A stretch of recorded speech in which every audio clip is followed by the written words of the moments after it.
ายดีพ่อแม่พี่น้องมื้อนี้ก็มาพบกับสร้างเครื่องในมื้อวันที่10เดือน7เนาะ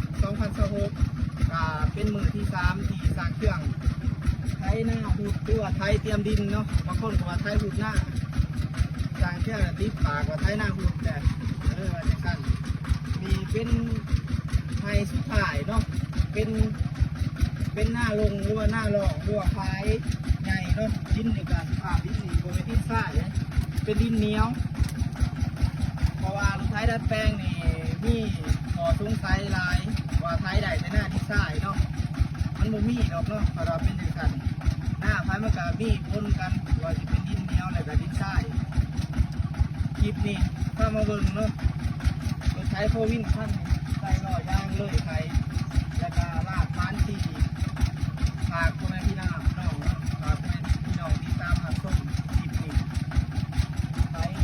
ยาวๆเลยแล้วก็สร้างเรื่องสิมาตอบคอมเมนต์ในคลิปนี้เลยเนาะเป็นว่ามื้อหนึ่งไถได้จักไรเนาะคือว่าจักเฮกตาร์นั่นแหละสร้างเครื่องไถหน้าสร้างเครื่อง30,000เนาะหน้าสร้างเครื่องก็ประมาณ4เฮกตาร์ประมาณนี้กะเอาได้เนาะเพราะว่ามันก็ไล่ได้เขาปีหนึงเขาอยู่100กว่าบา